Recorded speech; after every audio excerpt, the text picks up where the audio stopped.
सुश्री इकरा चौधरी जी, please आप बोलिएगा। धन्यवाद सभापति जी।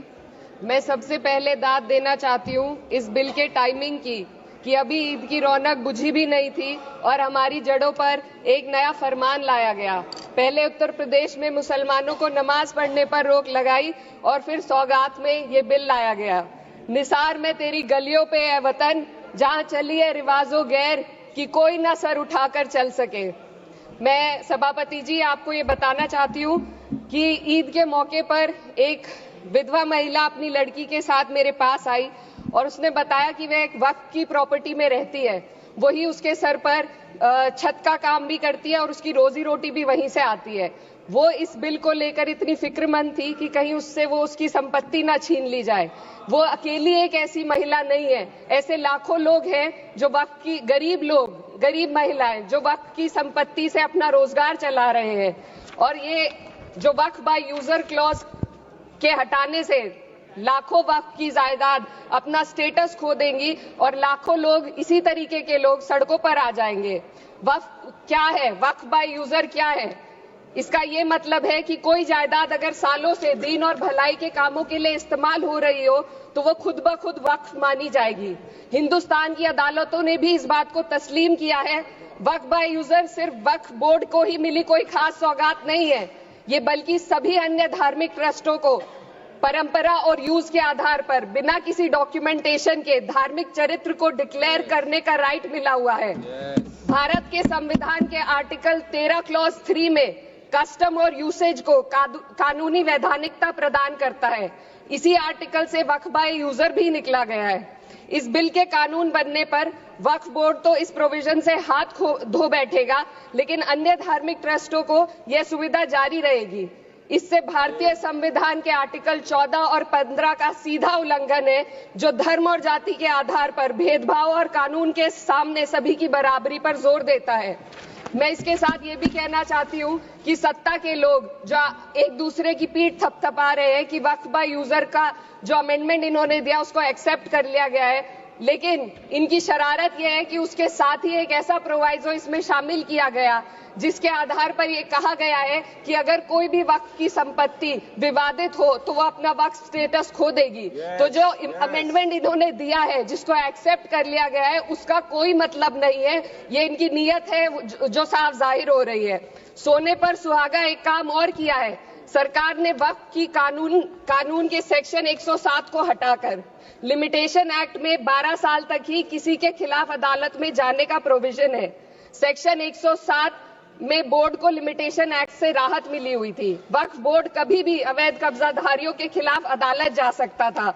अगर ये सेक्शन ना हो तो अवैध कब्जा करने वाले लोग कानूनी प्रक्रिया का फायदा उठाकर वक्फ की प्रॉपर्टी को हड़प सकते हैं। अन्य धार्मिक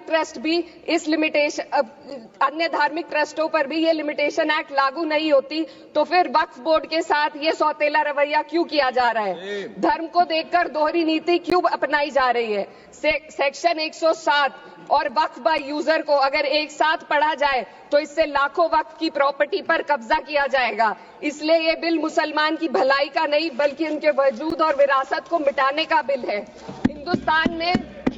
हिंदुस्तान में बहुत सारे धार्मिक ट्रस्ट हैं जिसमें उस खास मजहब के लोग शामिल होते हैं और उसका इंतजाम करते हैं, और ये बात समझ में आने वाली भी है क्योंकि जो व्यक्ति अपने मजहब के रीति रिवाज को जितना अच्छे से समझ सकता है किसी अन्य मजहब का व्यक्ति नहीं समझ सकता।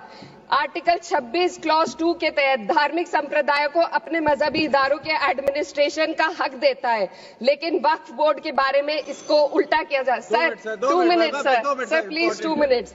सरकार इसे एक सेक्युलर बॉडी मान रही है और इसमें गैर मुस्लिमों को शामिल करने की बात कह रही है। आपके मुंह से सेक्युलरिज्म की बात सुनकर अच्छा लगा, लेकिन अगले ही पल ये भ्रम टूट जाता है क्योंकि आपको सिर्फ दान देने के लिए प्रैक्टिसिंग मुस्लिम का आपने क्लॉज डाला है, लेकिन बोर्ड में बैठने के लिए मुस्लिम होने की कोई आपकी क्लॉज नहीं है। तो इससे आपकी जो दोहरी नीति है वो साफ जाहिर होती है। ये वही सरकार है जिसने राम जन्मभूमि ट्रस्ट में ये लिख दिया कि जिला अधिकारी भी अगर होगा तो हिंदू होना चाहिए। कोई मुझे बताए कि वहां पर सेक्युलरिज्म का रस क्यों नहीं घोला गया। सर, आखिर में मैं अपनी बात को खत्म करने से पहले महिलाओं का मुद्दा बार बार उठाया जा रहा है। सरकार का कहना है कि बोर्ड में मुस्लिम महिलाओं को रिप्रेजेंटेशन देंगे। इस कानून से पहले भी मुस्लिम महिलाएं बोर्ड में मेंबर रह चुकी हैं और मिनिमम 2 का प्रोविजन था, उससे ज्यादा भी हो सकती थी।